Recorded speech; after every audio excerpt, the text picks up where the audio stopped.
Bowling Green, Kentucky.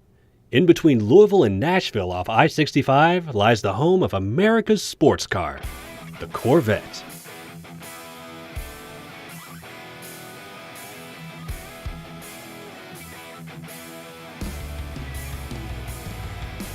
Through 7 generations of styles, the Corvette has set the standard for America since it first hit the streets in 1953.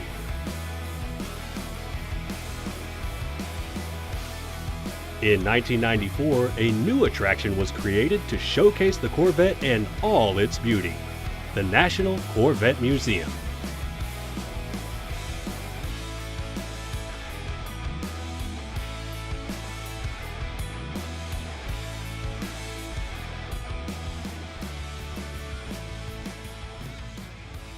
Was first an idea of a bunch of Corvette enthusiasts that wanted a place to house the history of a Corvette. We had an enthusiast come forward and say, I will donate my 53 Corvette if you build museum display space. People from all over the world travel to see the birthplace of Corvette, to see where it's made, and instead of just being a tourist attraction, we're also a mecca for Corvette enthusiasts, offering a place where they can pick up their brand new Corvette here at the museum, a Corvette store, a cafe, and a lot of other amenities. Early on, the museum had not yet been a nationwide spectacle. They wanted to find the one thing that would get them in the spotlight.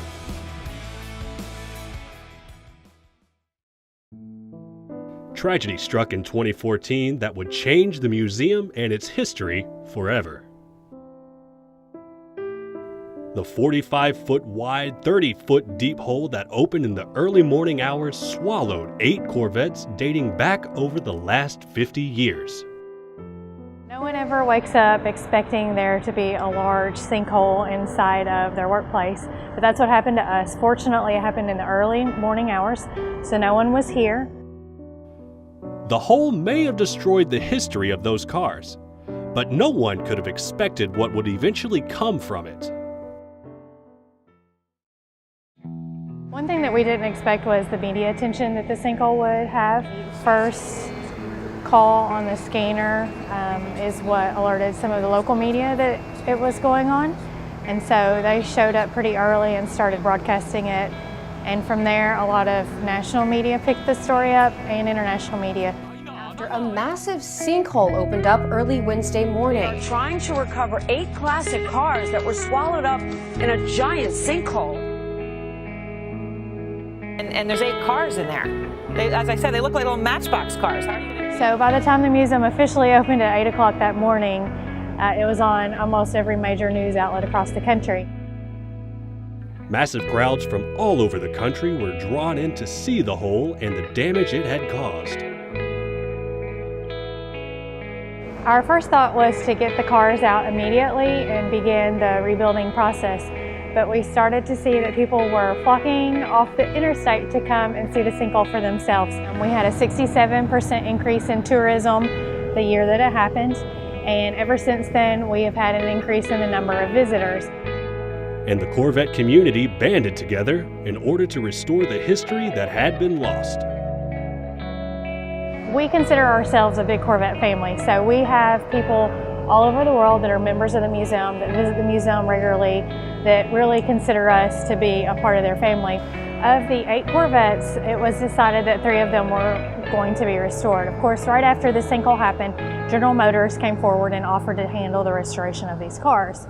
As the cars were recovered from the sinkhole, it became clear that some of them were beyond repair. We also saw that people wanted to see the damage and what happened, so it was in our best interest to continue to tell the sinkhole story, to leave some of them as is. After the first Corvette was restored, a rather special task lied around the corner. The next one on the list was the 1 millionth Corvette. This is a white C4, it was built in Bowling Green, and so General Motors took it, and as they opened the car up to start the repair process, they found signatures of all the people that had built the car. They signed it as it went down the line. So then the process was, okay, we need to save as many of these original parts on the car as possible. They were able to save all of the signatures except one, and were able to track down the employee that had signed that part and have her sign the replacement part for the car. The museum has rebounded, and the sinkhole has since went from the tragedy it was to a key moment in the museum's history.